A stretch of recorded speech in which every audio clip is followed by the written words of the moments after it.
Merhaba değerli arkadaşlar. Bugün 10 günde Romca öğren videoların ikinci gününde ve ikinci dersindeyiz. Bugün Romca konuşmaya hazır mısınız değerli arkadaşlar? Hazırız cevabını almış gibiyim. Öyleyse böyle videoların yapılmasını isterseniz videoma abone olun ve zili açın ki yeni videolarımı yayınladığım zaman doğrudan haberdar olun.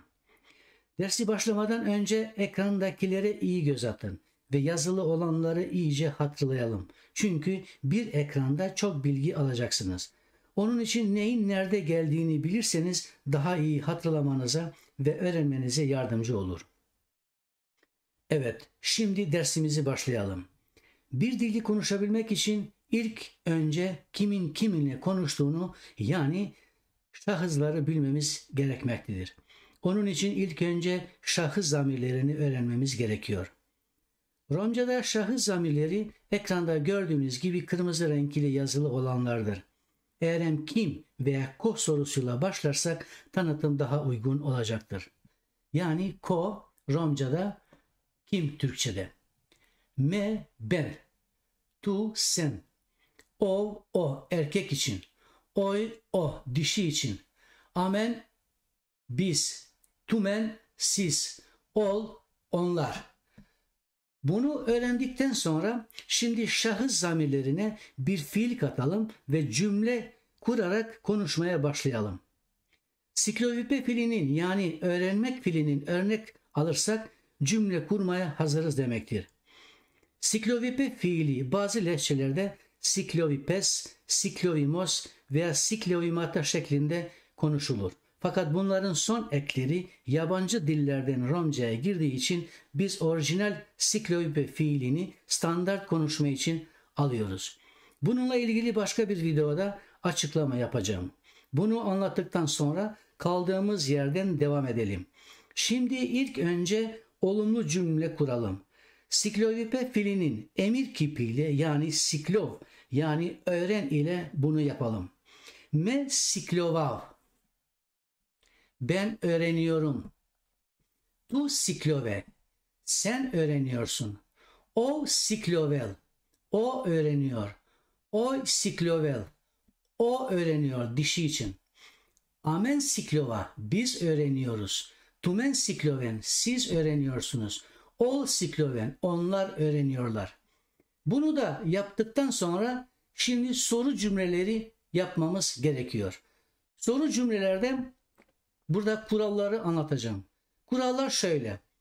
Eğer biz zamir ve fiil ile olumlu cümle yaparsak soru cümlede fiil ve zamir böyle sıralama olmalı. Siklovav me.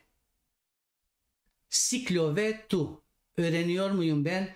Öğreniyor musun sen? O siklovel ov. Öğreniyor mu o? Siklovel oy. Öğreniyor mu o? Dişil için. Siklova amen. Öğreniyor muyuz biz? Sikloven tumen. Öğreniyor musunuz siz? Sikloven ol. Onlar öğreniyor mu? İşte bu kuralı bilmemiz gerekiyor ve bundan sonra bunlara olumlu cevap veya olumsuz cevap verebiliriz. Şimdi olumlu cevap vermek için işte burada oya veya va. Bu ilk önce zamirden önce gelir. Eğer cevap vermek istersek oya me siklovav. Yani soru neydi? Siklovav men öğreniyor muyum ben? Cevap oya veya va. Me siklovav. Eğer olumsuz cevap vermek istersek o zaman işte böyle gösterdiğim ilk önce me geliyor sonra na. Na hayır demek. Me na siklovav. Ben öğrenmiyorum. Siklove tu olumlu sen öğreniyor musun? Oya tu siklove. Siklove tu olumsuz tu na siklove. İşte böyle bu kuralları bilmemiz gerekiyor ve bunlar bütün kurallar bunlar için geçerlidir. Şimdi bunu öğrendikten sonra eğer biz bu kelimeye bir so veya ne kelimeyle sorarsak yani ben öğreniyorum me siklovav So, ne öğreniyorum? Ben romane, me romane siklovav. Me siklovav romane. Tu siklove anglikane. O siklovel albanikane. Oy siklovel turkikane. Amen siklova germanikane. Tumen sikloven spanikane. Ol sikloven fransikane. Vesaire vesaire. Şimdi bu olumlu cümleden soru cümle nasıl yaparız? Aynı metodla. Siklova me romane. Ben Romca öğreniyor muyum? Siklove tu anglikane. Sen İngilizce öğreniyor musun? Siklovel o albanikane. Sen Arnavutça öğreniyor musun? Vesaire. Aynı metot birincisinde gibi. Eğer olumlu cevap vermek istersek o zaman yine buradan. Oya me siklova romane. Veya oya tu siklove anglikane. Yine burada oya o siklovel albanikane. Vesaire vesaire. Eğer olumsuz cevap vermek istersek o zaman da ne diyoruz? Me na siklova romane. Ben Romca öğrenmiyorum. Tu na siklove anglikane. Sen İngilizce öğrenmiyorsun. O na siklovel albanikane. Sen Arnavutça öğrenmiyorsun. Vesaire vesaire, bu kurallar böyle burada. Biz burada me siklova romane dedik. Fakat romane yerinde önceden de bildirdik. Biz bunu böyle de diyebiliriz. Me siklovav i romani çip. Ben Rom dilini öğreniyorum. Me siklovav i anglikani çip. Ben İngilizce dersin İngilizce dilini öğreniyorum. Me siklovav i albanikani çip. Ben Arnavutça dilini öğreniyorum. Me siklovav i turkikani çip. Ben Türkçe dilini öğreniyorum. Me siklovav i germanikani çip. Ben Almanca dilini öğreniyorum. Me siklovav ispanikani çip. Ben İspanyolca dilini öğreniyorum. Şimdi burada kuralları öğrendikten sonra bütün bunların nasıl konuşacağımıza daha fazla örneklerle gösteririz. Şimdi ilk önce me idi, ben. Me siklovav. Ben öğreniyorum.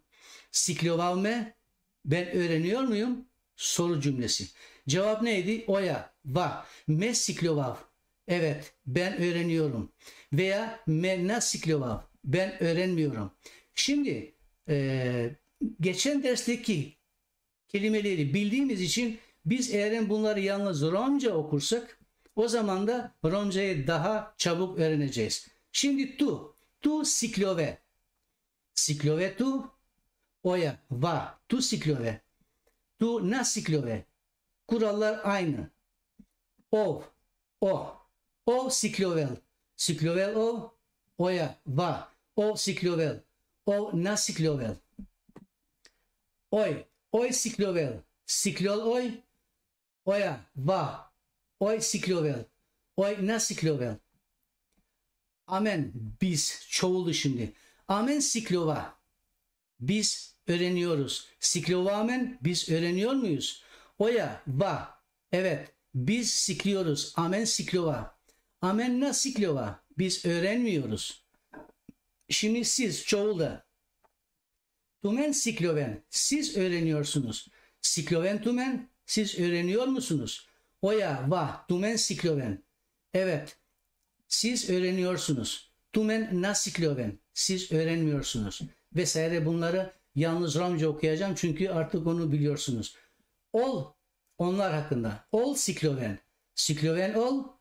Oya, va, ol sikloven. Ol na sikloven. Şimdi eğer Romcayı atarsak, Romca dilini de katarsak me siklova romane. Siklova me romane. Oya, va, me siklova romane. Me na siklova romane. Tu, sen. Tu siklove anglikane. Sen İngilizce öğreniyorsun. Siklove tu romane. Sen İngilizce öğreniyor musun? Oya, va, tu siklove anglikane. Tu na siklove anglikane. O siklovel albanikane. Siklovel o albanikane. Oya, va, o siklovel albanikane. O na siklovel albanikane. Oy, o dişil için. Oy siklovel turkikane. Siklovel oy turkikane. Oya, va, oy siklovel turkikane. Oj na siklove turkikane. Şimdi çoğulu yine. Amen siklova germanikane. Biz Almanca öğreniyoruz. Siklova amen germanikane. Biz Almanca öğreniyor muyuz? Oya va. Amen siklova germanikane. Evet, biz Almanca öğreniyoruz. Amen na siklova germanikane. Biz Almanca öğrenmiyoruz. Tumen. Siz. Tumen sikloven spanikane. Sikloven tumen spanikane. Oya va. Tumen sikloven spanikane. Tumen na sikloven spanikane. Şimdi ol, onlar. Ol sikloven fransikane. Sikloven ol fransikane. Oya, va, ol sikloven fransikane. Ol na sikloven fransikane. İşte bunları da örneklerle gösterdik. Bugünkü dersimiz burada bununla bitiyor. Ve değerli arkadaşlar, videomu izlediğiniz için teşekkür ederim. Böyle videolara destek olacaksınız. Videomu beğenin ve zili açın ki videoları yayınladığım zaman doğrudan haberdar olun. Görüşmek üzere.